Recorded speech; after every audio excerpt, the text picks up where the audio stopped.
Hey everyone, what's going on? Jamie here with a video because it's been about 2 weeks, so I am due. I haven't rehearsed or anything for this video. I'm just gonna wing it. So this is my top 20 favorite albums of 2020. It's been a shitty year, yes, I know, but we did have some good music. We had a lot of good music. I heard about maybe 85 albums, 86 albums this year. A lot of good, most of it good. Just in case you're wondering what came in last place is Danzig Sings Elvis. Unlistenable. It's a great idea. Maybe it would have turned out better 25 years ago, but yeah, that was a mess of an album. Sounded awful. Another band that I like that put out a shitty album was Witchcraft. That one I bought. It's called Black Metal.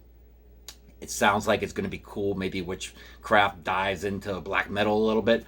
No, it's just acoustic guitar and the lead singer droning on and on and on. These boring songs. I think the album's only like...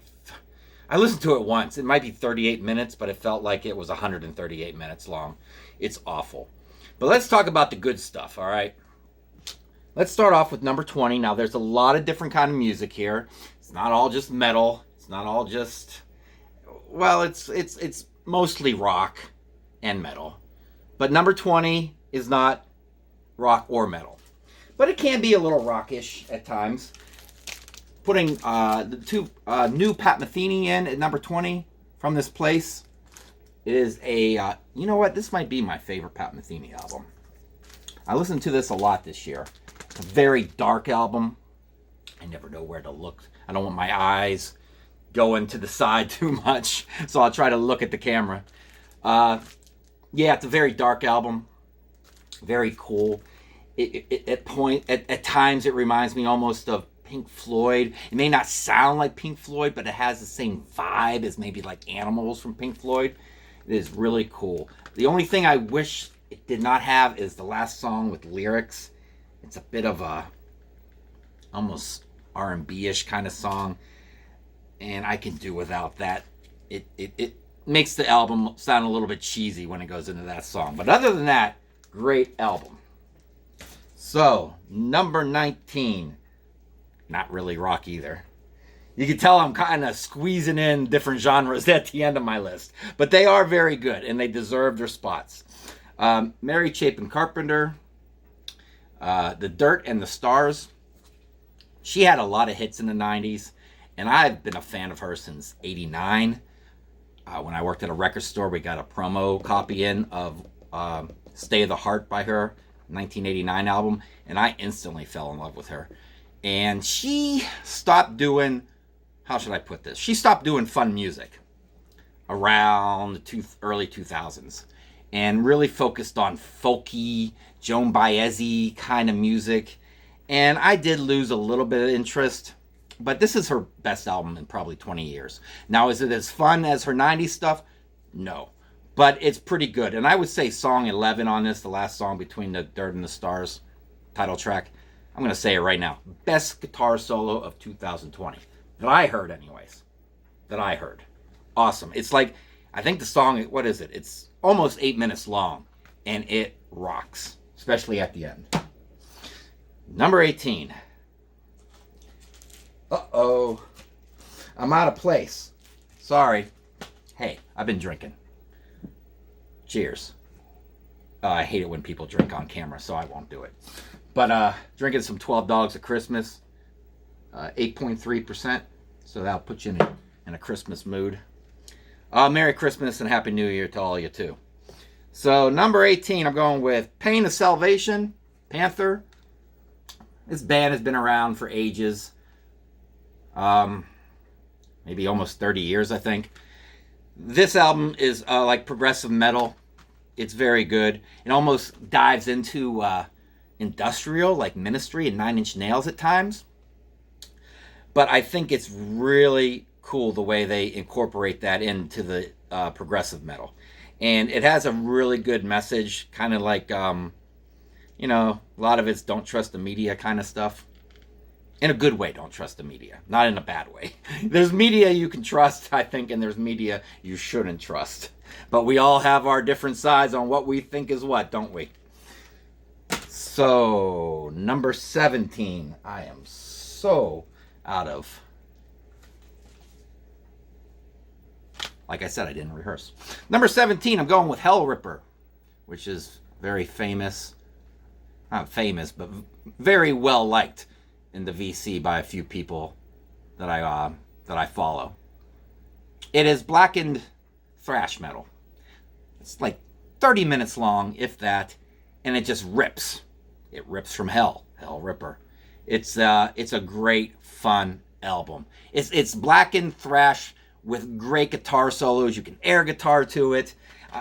Sometimes when I play it, I'm sad that it's over because it goes by so fast. So Hell Ripper coming in. Number 16.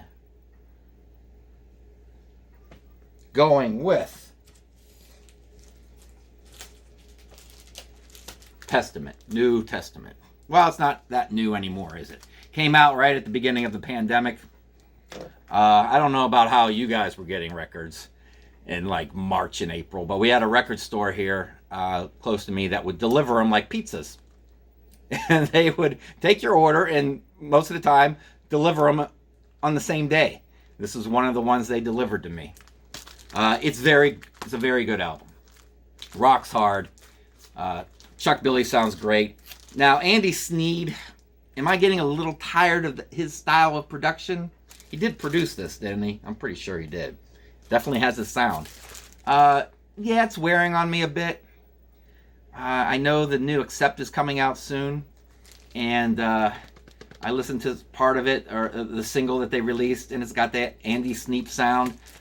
I don't know. I'm towards the end of my tolerance for that sound. It's not bothering me too much yet, but I can tell I'm getting towards the end, if you know what I mean. So that was 16. 2019, 18, 17, 16.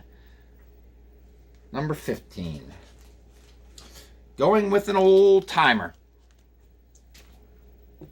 Yeah, it's a good album. A lot of people hate this album, Paul McCartney 3. I think it's a nice little album. Dare I say, it's cute. It's a cute album. Now, he wrote every song, he plays every instrument, he produced the damn thing. It's his lockdown, or as he says, his rockdown album. Does it rock? Well, there's a song on here called Slidin', and I would say it's hard rock. You know? That song, anyways. A lot of pop on here, a lot of, experimental stuff. But I think it's a very solid album. I like it. So, that is coming in at number 15. It's hard to balance CDs on top of vinyl albums. I don't recommend that. Coming in at number 14, I'm even throwing in a Christmas album. Why not? It's the day after Christmas, but I'm throwing in a Christmas album, Murder by Death. Now, Murder by Death, you think, oh my God, what is this, a death metal Christmas album? No, Murder by Death, they got the name from a 70s movie with Peter Falk in it, and it's just a ragtag kind of movie, like a mystery in a mansion kind of movie. All kinds of people in it. It's a silly movie. But they are kind of indie rock, kind of dark folky. I always say, think of Soundgarden meets Johnny Cash. It's kind of where they lie in the middle, in a way.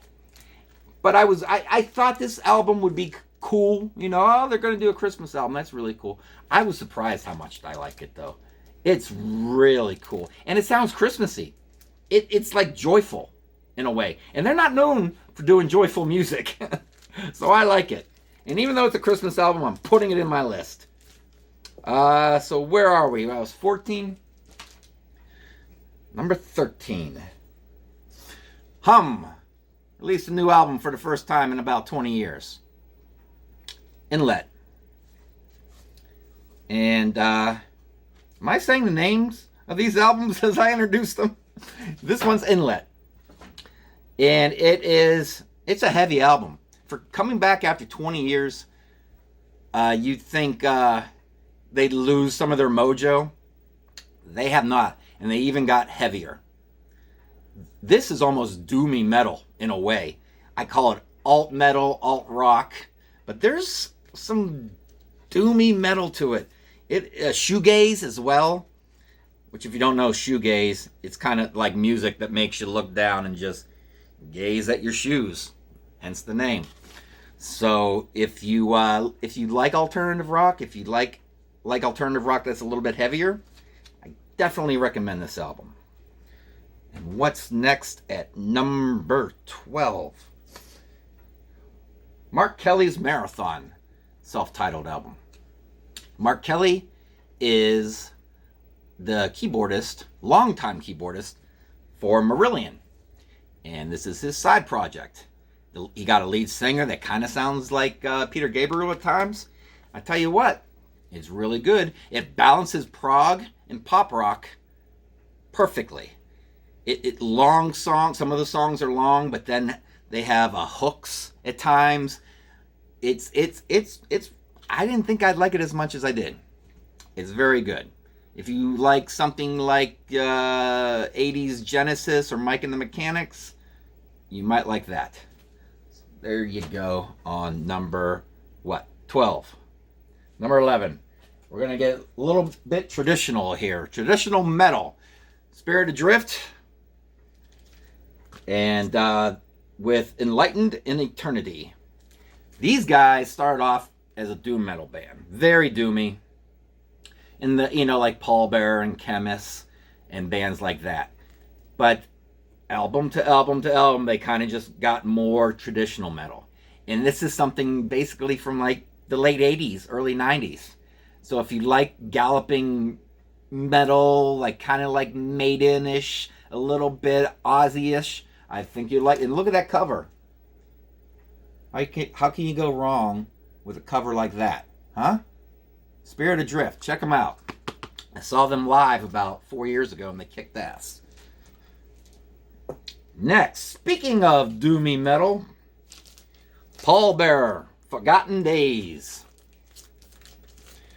I have it on CD and I have it on this vinyl. Now, I know this is a cardinal sin in the community of vinyl, but I ordered this limited to 250 copies on blue vinyl, and it was delayed, like most things in the mail these days. So I went to my local record store and bought it on CD for the time being. And I've been playing the CD. When this finally came in the mail, I never opened it. It's like limited to 250. I've been listening to the CD, and that kind of sounds all right. Maybe I just won't open it yet. And I still haven't opened it. I think I'll open it someday, but for the time being. Anyways, I really dig this band. Saw them live about a year and a half ago, and man, they blew the roof off the place. Is it as good as their last album? Yeah. I don't know. It's a high bar. But this is still really good. And it's a grower. It's something that, it's one of those bands where you're not going to get a lot of hooks. You're not going to get a lot of fist-raising moments. But it gets under your skin. It's cool. I like it a lot. So there's Pallbearer. And the next one, number 9. Solstaffier from Iceland. With Endless Twilight of the Codependent Love. You know what? It kind of reminds me of the Smashing Pumpkins album, Infinite Sadness and the whatever. And the cover kind of looks the same. And the music sounds a little similar too. It's shoegazy metal, progressive metal. They sing in their native tongue from Iceland. So it's not English. There's one English song on here. But that doesn't bother me. All their albums are like that. It's really good though. These guys kick ass, man. Even if you can get past them not singing in English, then I think you'd really like this album. So there you go at number 9. Number 8. Number 8, you guys are going to hate this. A lot of you are going to hate this. The new Bob Dylan. Rough and Rowdy Ways. I remember, this will forever be the album I bought I bought it on CD because the vinyl came out like a month later, and I was like, the hell with that, I'm just gonna go buy the CD. Then I never got the vinyl. This was the first time I went out in public with a damn mask on. So that's what this album will be known for in my life. First time I went out with a mask on and bought something. First time I bought it, I put it in my Jeep CD player on the way home, and I said, wow, this is slow. Wow, this is boring. Oh my God, I don't think I'm ever going to listen to this again. Every song sounds alike. And when I got home, I finished listening to it. And I was like, let me hear it again. And then the next day, I was like, let me play that one more time. And before you know it, I'm playing it every day. And then a few days later, I'm singing along with the lyrics. So it's a dark album. It's a moody album. It's Bob Dylan at how old is he? 70. He's got to be close to 80. But I dig it. And you know what? I'm still listening to it. I listened to it just the other day. So Bob Dylan coming in number 8. And 7, kind of like a folky rock as well, All Them Witches. And the name of the album is Nothing as the Ideal, which is an album title I cannot remember ever. These guys are kind of like a bluesy, alternative, hard rock, folky band. And they've done about 3 or 4 albums before this, at least. And they were all good. They all had their moments. It always seems like they could do an album a little better. And I think this is that album.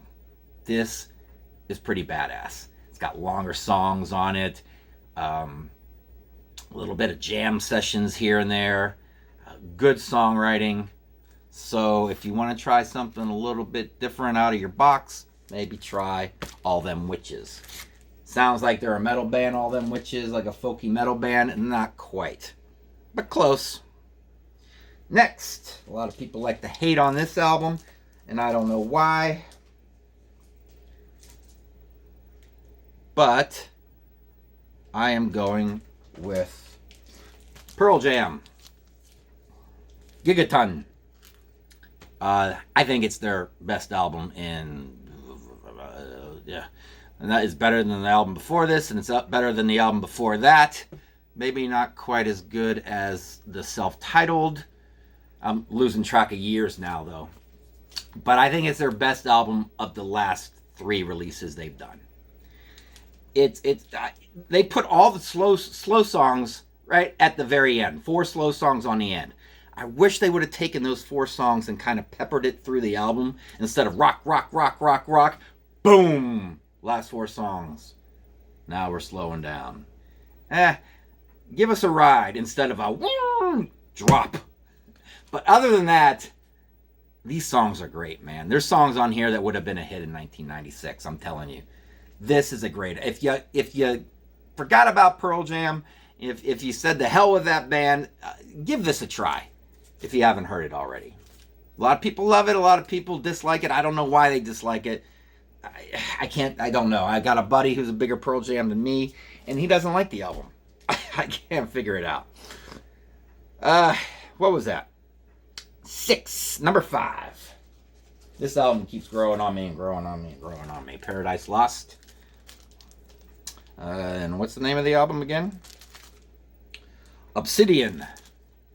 Yeah, this is a fun album. They're a little deathy, a little doomy, a little gothic. Fun. It's a fun album. You know, when the wife and I hang out, I can't play a lot of deathy doomy stuff, but when I put this on, she doesn't mind it. There's not too many growls. It's a lot of clean singing, some growls, but clean guitars, hooks out the ass. I mean, this is a fun, I just had 6 beers kind of album where you go, yes, yes. You know what? I could see, like, you know how our lists change month to month as the year goes on, and then year to year afterwards, you look back on your list and go, no, this is all wrong. I could see this being number 1 maybe 2 years from now. Like, I should have put this number 1. But we'll see. Time will tell. I'll let you know in 2022. So where am I? Was that 5? Fuck, I don't know. 4. I think this is 4. This album is so much better than it has any right to be. New Blue Oyster Cult. The Symbol Remains. I mean, these guys knocked it out of the park. These guys, the two main guys are in their 70s. And, you know, sometimes an older band does a new album and they sound old. That's the only way I can put it. They sound old, slow, and tired. I mean, they don't want to, especially with the hard rock bands. It can be forgivable, like on the Paul McCartney album, the new one. He does sound old. The singer-songwriter stuff, like on Dylan too, I forgive it. But if you're in a hard rock band and you sound old and tired, it just doesn't mesh well with me. But Blue Oyster Cult, they sound young. They sound fresh. If this was a new album by a new band that was just starting out, I'd like it just as much as I like this one. This is great stuff. So yeah, if you haven't, it's the first album in 18 years too. So if you stop following this band for the last 2 decades, you haven't missed anything. But they did do 2 albums in 2002 and 1998. Not bad albums, but this one is 10 times better than those 2. So if you like Don't Fear the Reaper, if you only know the hits, still give this a try. It's freaking awesome. Blue Oyster Cult. I think I'm going to play this when I'm done with this damn video. Number 3, Haken with Virus. Great prog rock, prog metal, whatever you want to call it. I think it's their best album. I do, I'll say it.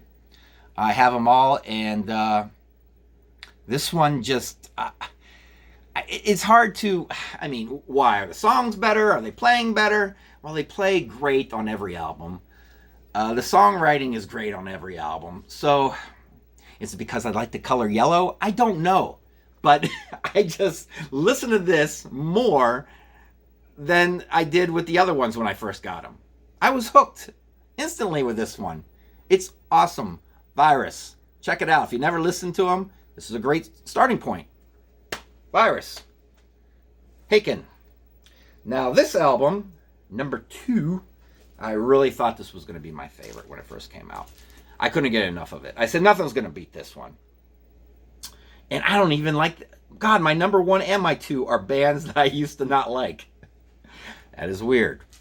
So number 2 is Cattonia with City Burials. They're kind of like Opeth. Maybe more... I don't know. More... Prior to this album, more boring. Lack of a better word. A lot of their albums just kind of droned on. A lot of it all sounded alike.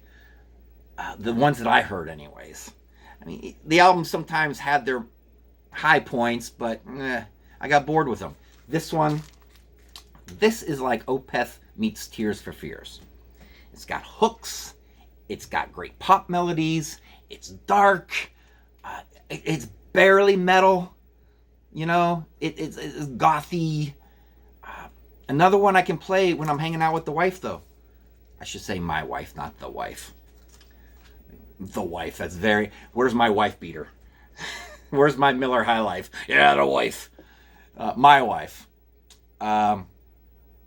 Yeah, this is a special record. I remember when it first came out, I would listen to it out on the deck in the summertime. And when it was over, I'd say, I can't wait to go inside later tonight and listen to it again. It's great. And it could have been my number 1. But something came out a little later in the year by another artist that I was never a fan of.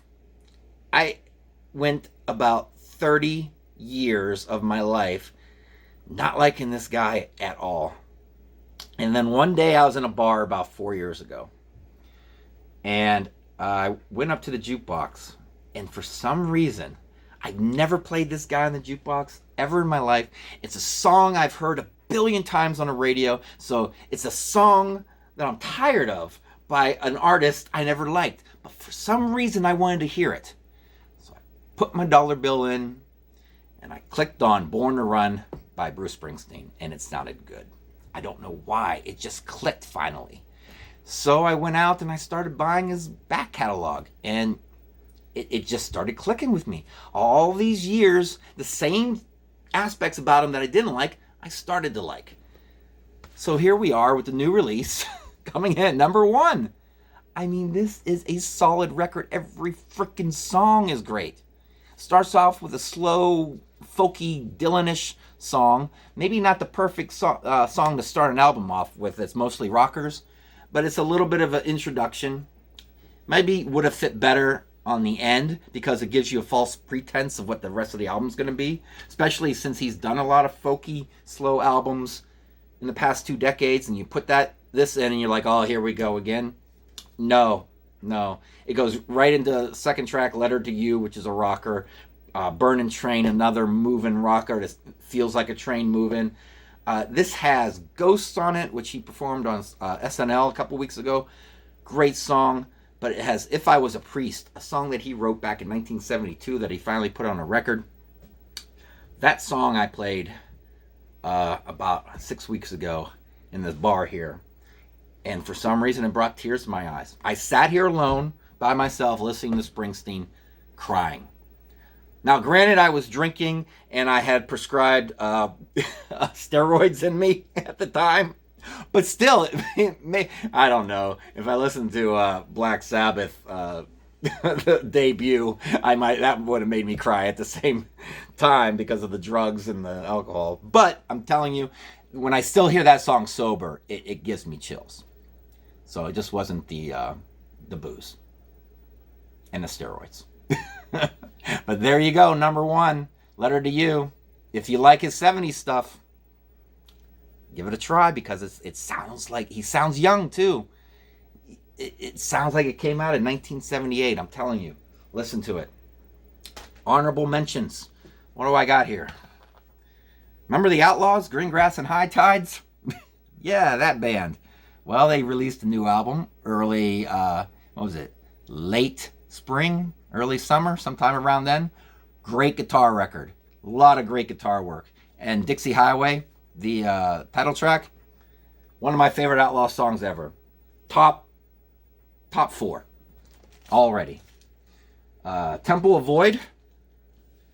What's the name of this one? The World That Was. If you like Deathy Doom, this is very deathy, very doomy. Great production. There's actually some songs on here that kind of mimic grunge in a way. So give that a try. Puba. I'm now Facebook friends with the with the lead guitarist and singer of Puba.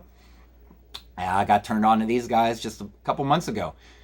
It's called Evolver Revlove, which is Evolver backwards. If you like Monster Magnet, these guys have been around since the early 70s too. Did a lot of proto metal back in the 70s. This is if you like Monster Magnet, give these guys a try. Now, how do you say this band's name again? Ad Infinitum. Ad Infinitum. These bands, when they name themselves that, it doesn't help their career.